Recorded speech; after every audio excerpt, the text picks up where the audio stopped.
एक महिला ने अपनी हाथों से अपने 4 साल के बेटे की हत्या कर दी। इस बात को सुन करके जितना अजीब आप लोग को लगा, उतना अजीब मुझे तब लगा जब मैंने इस न्यूज़ को पहली बार देखा। मैं सुन करके हिल गया कि यार ऐसा भी कुछ हो सकता है, एक सगी माँ होकर के अपनी हाथों से अपने बेटे की हत्या कर दे। लेकिन इस माँ ने ऐसा करके दिखाया। इस माँ ने अपनी हाथों से अपने 4 साल के बेटे की हत्या कर दी। और क्यों कर दी हत्या? क्योंकि अपने पति से नफरत करती थी, पति से चाहती थी डिवोर्स, और पति की शक्ल उसके बेटे से मिलती थी, इसलिए अपने बेटे की भी हत्या कर दी। भाई सुनकर के अजीब लगता है कि हमारी दुनिया में ऐसे भी लोग एग्जिस्ट करते हैं जो कि एक छोटे से कारण के लिए अपनी हाथों से अपने सगे बेटे की हत्या कर दें। भाई सुनकर के अजीब लगता है। तो ये महिला एक्चुअल में है कौन? इसने किस तरीके से अपने बेटे की हत्या करी और कैसे पुलिस के हत्या चढ़ी? कंप्लीट कवरेज इस वीडियो के अंदर देखेंगे। तो ऐसी कंप्लीट कवरेज को देखने के लिए प्लीज चैनल को सब्सक्राइब करके बेल नोटिफिकेशन को प्रेस कर लीजिए, क्योंकि ऐसी कवरेज यूट्यूब पे कहीं नहीं मिलेगी। तो इस औरत का नाम है सूचना सेठ, और लिंक्डइन पेज के अनुसार एआई स्टार्टअप माइंडफुल आई लैब की संस्थापक और सीईओ है ये महिला। सुन करके लग रहा है आप और हम में से बहुत सारे ऐसे लोग होंगे जिनसे ज्यादा वेल एजुकेटेड है। एक बार इस क्लिप को देखिए। I'm one of the Ford Mozilla Open Web Fellows this year, and I'm based at Data and Society in New York. And in order to sort of motivate this talk, I wanted to tell you a little bit about myself and why I'm doing what I'm doing. जैसा कि आपने इस clip में देखा कि ये अपनी company की प्रेजेंटेशन किस तरीके से दे रही है, तो आप समझ सकते हैं कि इसके एजुकेशन का लेवल कितने लेवल का है। और यही नहीं, 100 सबसे मेधावी महिलाओं में इसका नाम शामिल है। जैसे कि 1.4 बिलियन लोगों की आबादी है, इसमें से महिलाएं कितनी होंगी? उन महिलाओं में 100 में से ये अंडर में आती है एजुकेटेड महिलाओं के मामले में। तो आप समझ सकते हो कि इसके एजुकेशन का लेवल कितना होगा। 100 में से अंडर में आती है ये महिला।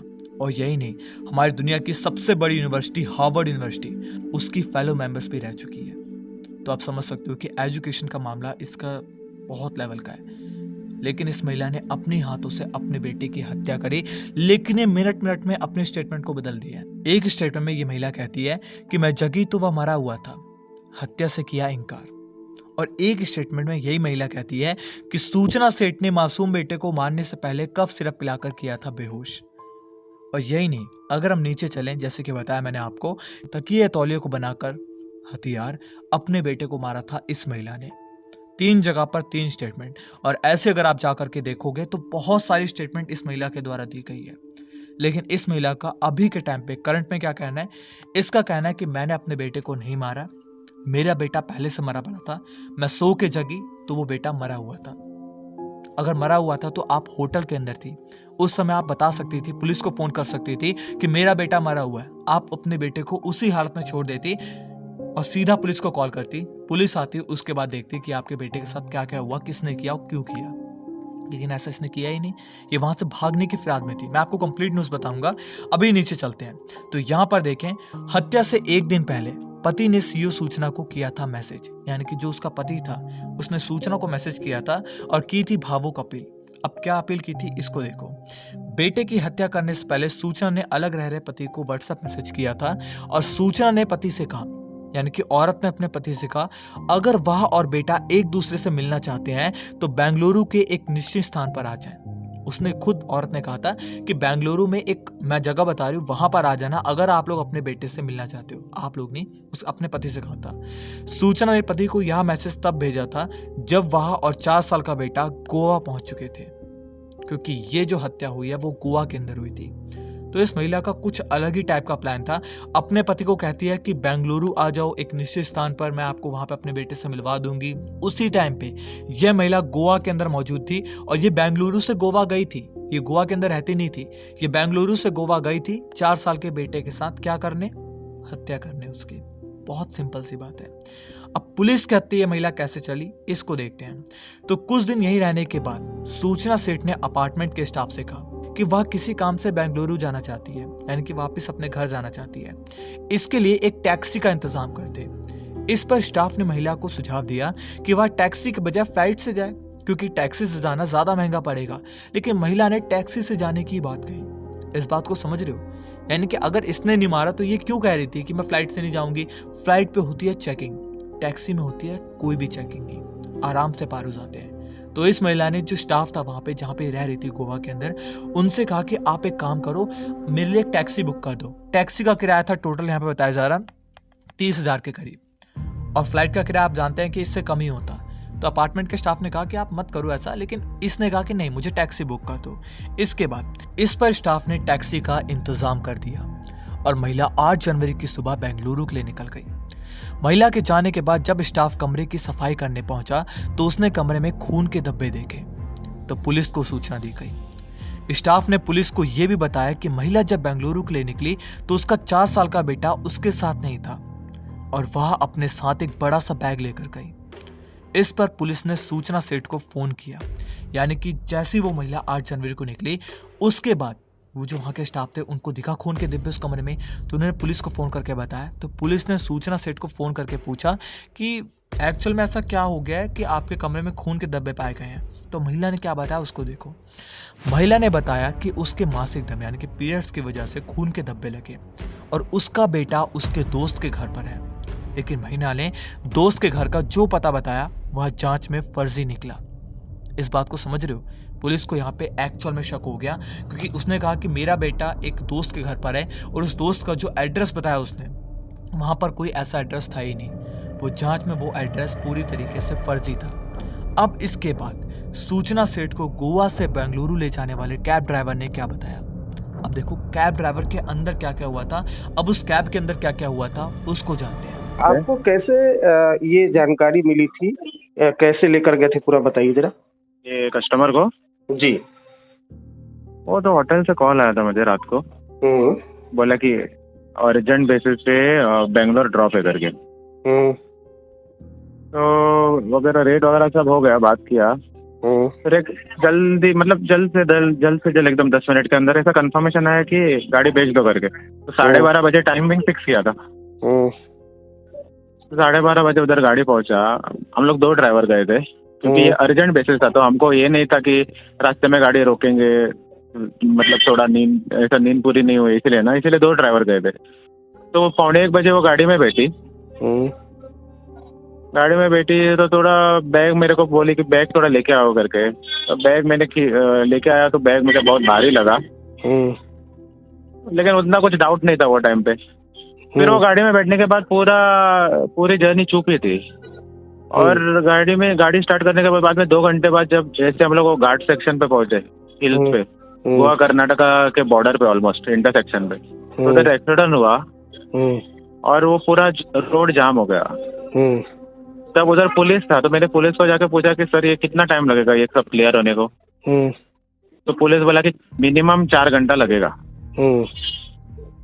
तो मैं गाड़ी में वापस आया और मैडम को बोला कि मैडम, मैंने उनको 2 घंटा ज्यादा ही बोला, मैडम एक 5 से 6 घंटा लगेगा, आपको चाहिए तो मैं आपको यू टर्न लेके एयरपोर्ट पे ड्रॉप करता है, आप चाहिए तो फ्लाइट बुक कर लो। तब वो बोले कि नहीं इसका जरूरत नहीं है, जब खुलेगा ट्रैफिक तब जाएंगे, कोई दिक्कत नहीं है। थोड़ा ऑड लगा क्योंकि एक साइड तो इनको मतलब जल्दी भी थी जाने की, एक साइड तो ये बस बोल रही है कि ट्रैफिक होने के बाद भी नो प्रॉब्लम। लेकिन अपना क्या है, मैंने अपना तो बोलने का काम कर दिया, बाकी उनकी इच्छा। बाद में डायरेक्टली गए, कर्नाटका बॉर्डर वगैरह क्रॉस करके गए, आगे गए और 10:30 पौने 11 बजे गोवा पुलिस का कॉल आया। गोवा पुलिस का कॉल आया और बोला कि आप अभी रात को एक होटल से एक औरत को लेके गए, क्या उनके साथ कोई बच्चा है? मैंने बोला नहीं है, अकेली है। ठीक है, मैंने बोला क्या हुआ? नहीं उनके होटल से कॉल आया था कि और उनके होटल के रूम के अंदर थोड़ा ब्लड स्टेन वगैरह मिले हैं उनके बेड पे या रूम पे, तो हमें थोड़ा सस्पेशन है क्योंकि उनके साथ बच्चा होना चाहिए था साथ में। तो मैंने बोला ओके ठीक है, आप उनसे बात कर लो। फिर मैंने अपना फोन निकाल के उनको मैडम को दिया, फिर मैडम और पुलिस 1-2-3 मिनट बात किया। बात करने के बाद में पुलिस ने मुझे बोला कि मुझे 15-20 मिनट दे दो, मैं तुमको फिर से कॉल बैक करता हूँ। मैंने बोला ठीक है।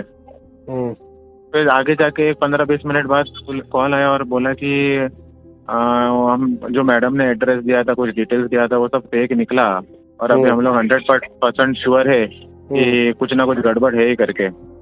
और तब उन्होंने मुझे बोला कि आप एक काम करो, जैसे कोई पुलिस दिखे रास्ते पे या कोई पुलिस स्टेशन दिखे, इमीडिएटली गाड़ी रोको और हमको कॉल करो।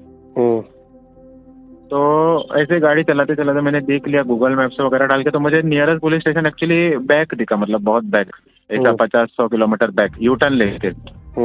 तो वो एक्चुअली ये नहीं था कि मतलब वो ये अलार्म रेज करता अगर मैंने यू टर्न लिया होता तो वो मैंने नहीं किया। फिर आगे गया तो और वो सब वो कर्नाटका में सारे बोर्ड उनके भाषा में लगे हैं, कन्नड़ में, तो कुछ समझ में नहीं आता है, डिफिकल्टी वही हुई उधर। बाद में मैंने एक काम किया, मैंने ड्राइवर को बोला, वो जो मेरे साथ कार ड्राइवर था उसको बोला मैं अभी एक रेस्टोरेंट में रुकता हूँ, मैं काम कर लो, वॉशरूम में जाके 10 मिनट उधर ही रुको। और जब तक वो गया अंदर, मैंने उधर GPS डाल के देखा नियरेस्ट पुलिस स्टेशन और कुछ देखा तो नहीं मिल रहा था मुझे। फिर मैंने उधर से एक लोकल जो था वॉचमैन, उसको पूछा कि यहाँ पे नियरेस्ट पुलिस स्टेशन कहाँ पे है, तो उसने बोला कि यही पे है, 500 मीटर आगे पे ही है। तो मैंने उसको कंफर्म भी किया ये छोटा पुलिस स्टेशन है, आउटपोस्ट क्या है ना, बोला कि बड़ा पुलिस स्टेशन है, आई मंगला पुलिस स्टेशन करके।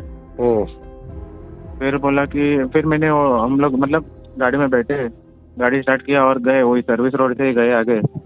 और पुलिस स्टेशन के सामने पुलिस को कॉल किया, पुलिस स्टेशन में पहुंचने से पहले मैंने बोला कि अभी मैं पहुंचने वाला है, ठीक है। और जैसे पुलिस स्टेशन के सामने गाड़ी लगाया, मैडम बोली कि यहाँ पे क्यों लेके आए हो, तो मैंने बोला कि ये आप मुझे बहुत पुलिस के कॉल आ रहे थे, उनको इनसे कुछ बात करना है। और मैं गाड़ी से उतर के डायरेक्टली फोन वो कर्नाटका पुलिस को जाके दे दिया। बैग में क्या था? बैग में पहले तो कपड़े थे और बॉडी भी था। अच्छा, बच्चे का बॉडी था। अच्छा, पूरे इस ड्राइव में जो लेडी थी उसका बिहेवियर कैसा था? क्या वो घबराई कुछ थी? भी नहीं था, कुछ भी नहीं, एकदम साइलेंट थी, ना उनका फोन बजा, ना उन्होंने किसी से फोन पे बात किया, कुछ नहीं। मंगला पुलिस स्टेशन के जुरिस्डिक्शन में था। कंसर्न एसपी से भी मैंने बात की और पीआईस के बीच में भी बातचीत हुआ। ड्राइवर ने गाड़ी उस पुलिस स्टेशन में लेके गया, Aimangala police station, Chitradurga district. Aimangala police station के स्टाफ से हमने रिक्वेस्ट किया कि एक बार तलाशी ले लो। जब इनके लगेज ओपन करके देखा तो उसमें बच्चे का डेड बॉडी मिला।